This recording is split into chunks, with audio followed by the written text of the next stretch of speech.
Hello guys, I am back again. My name is Lordsfame, in case you're just joining us for the first time. And today we are going into episode 8 of Diane's fantasy.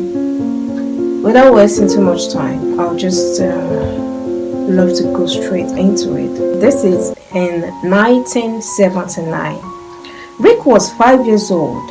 A minute he and Vanessa were building bricks together on the floor in the living room, and the next, Vanessa was on her way to release some urine while Rick continued playing. A few minutes later, there was a noise. Ah! That's the noise. The noise was followed by a whimpering sound. That's Van's voice, he thought, and he sprang up and dashed inside without second thought. In the hallway, Vanessa was crying on the floor by the restroom door, holding her fingers soaked in blood. Rick ran to her. What happened? The door! She pointed at the door, crying. Rick looked at the door with hardened face. Then he looked at Vanessa, crying. He knew what had happened. The silly door closed on her hand and injured it. Blood! Blood! Vanessa cried. She hated the sight of blood, and everyone in the family knew that. Rick swiftly pulled his shirt off and held on Vanessa's bloody fingers with it, leaving the door thoughts for later. He sat with her and palmed her head. Sorry, sorry. It was hours after, and Vanessa had been treated by his mother, and she was finally asleep. But all the while the treatment and petting was going on, his mind was on that silly door that hurt her darling friend. Rick walked down the hallway in anger with lots of stones in his folded shirt. He could bear anything but Vanessa hurting. For his age, he knew too much about love and care, or should the right words be, felt love and care. He cared so much for Vanessa that somehow he felt responsible for her. They were close from birth, and they grew closer, went to the same school, and had the same friends. Any friend they had was just a plus. You either became friends with both of them or with neither of them. They cared for each other before anyone else, and no one had issues with their closeness because they were still very young, and moreover, they had to be. There was no running from it. Rick got to the restroom and slowly poured the stones on the floor. He started picking one by one and throwing at the restroom door. Joan Van rushed into the hallway at the sound, calling him as she rushed down to him. Rick! Rick! Rick wouldn't answer. He was either ignoring her or too deep in anger realm to hear her calls. He kept on throwing angrily. Joan got to him and pulled him in a flash out of his realm. Rick, stop! What are you doing? It's hurts Vanessa, he replied sadly, and it seemed the pull did not only pull him out of the realm, but also snatched the anger out of him. He became sad. Joan hunkered in front of him. Oh my baby, I'm sure he's sorry already. She started to walk him away, holding him close. And you shouldn't do that again. He couldn't have done that to Van intentionally, but Van is hurting. Yes, I know. And like I said, it wasn't intentional. It's sorry. And don't ever do that again. You know your dad will be very mad if you broke that thing down. And I told you, it's very bad thing to throw stones. Don't do that again, okay? Okay, mommy. Promise? Promise, mommy. That's my boy.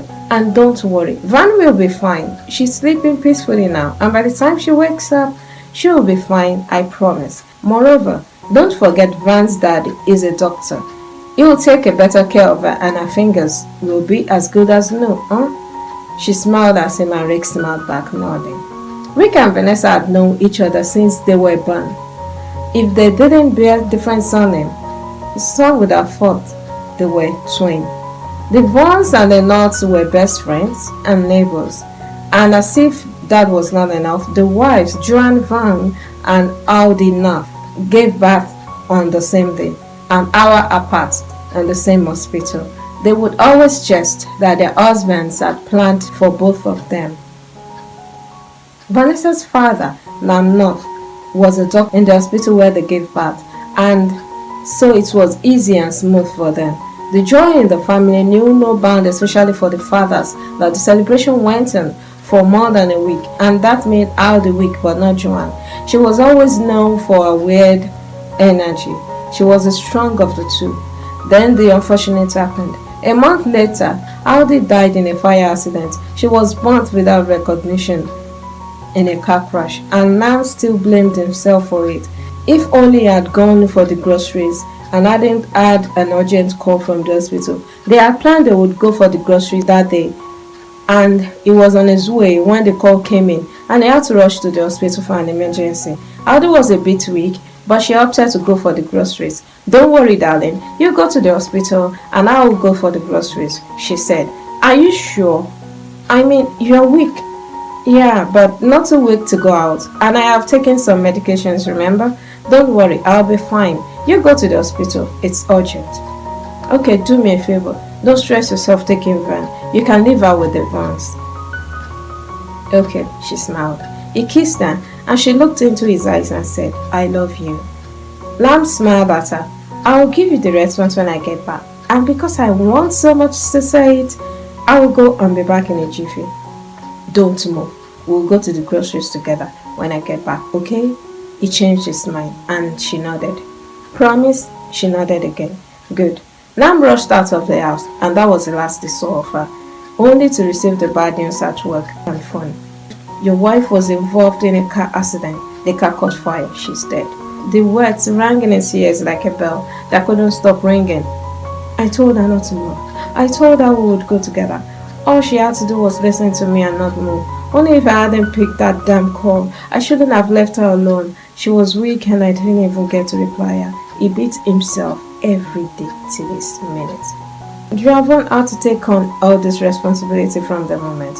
She took care of Vanessa like she did her son Rick. And as the children grew, they got closer and closer, that not even their parents could separate them. And before anyone could realize it, their relationship turned into something else.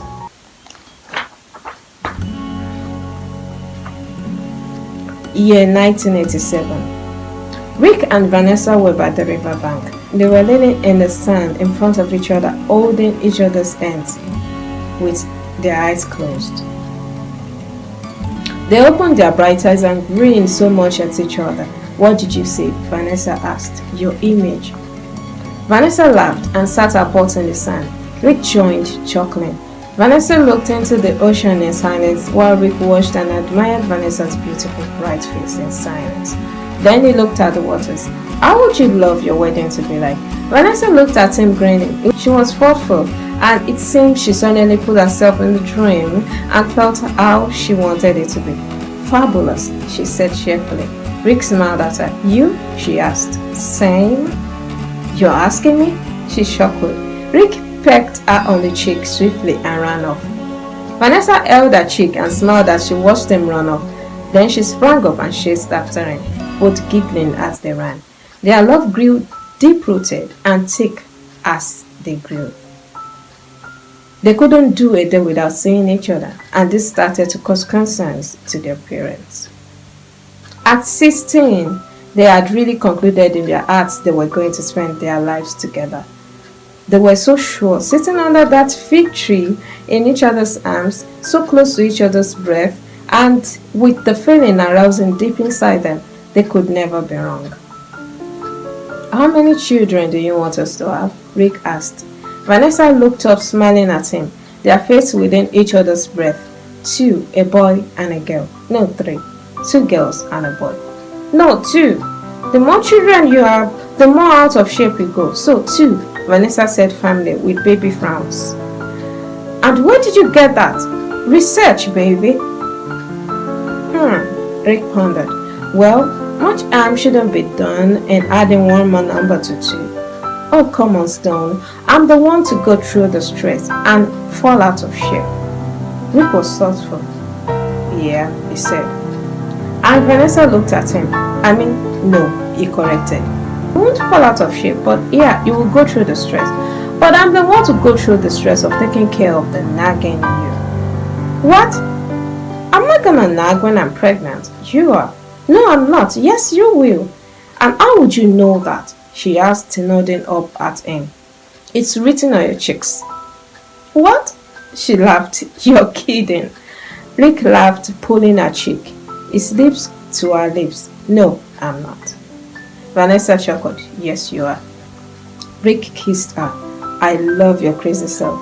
Vanessa smiled, looking at his lips with emotions, and then she kissed him. I hate you so much. I know. They kissed slowly and passionately, breaking every second in between to look into each other's eyes, and their love was unbreakable. It was a Thursday evening, and Rick was happily riding to see his love on this day. Whenever he was going to see her, a strange feeling aroused inside him, a feeling like all his worries just became so invisible, and he suddenly had no worries in his life. Not that he had any worries anyways. They were an average family, and his father worked with the government, one of the lucky government jobs. He was a naval officer, and his take-home was awesome, though he never allowed his wife to work. But they were not in lack of anything.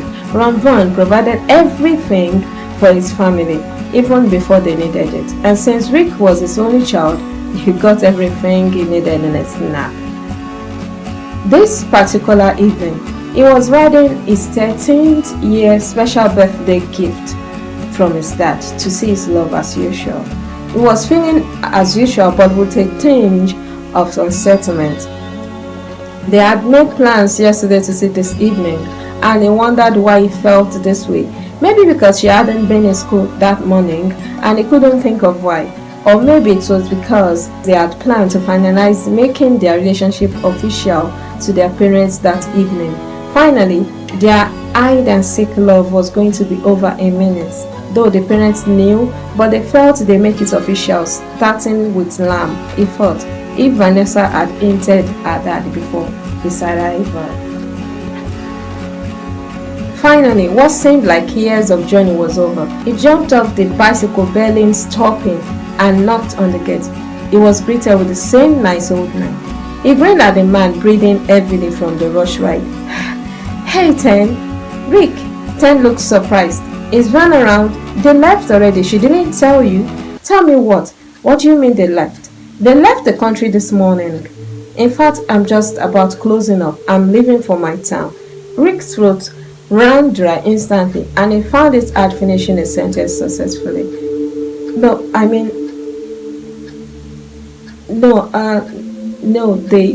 She can't, you're lying. They are gone, Rick. I saw them arguing last night. Oh, so this is the end of today's episode. I hope you enjoyed it. Join me next week for the next episode. Once again, please subscribe to my channel if you haven't, and give thumbs up to this episode if you enjoyed it. And you can get your own copy of Diane's Fantasy on Amazon. I'll leave the link at the end of this video. You can get your ebook copy, and you can get a printed copy like this. So anyone you wish to choose, you can get it.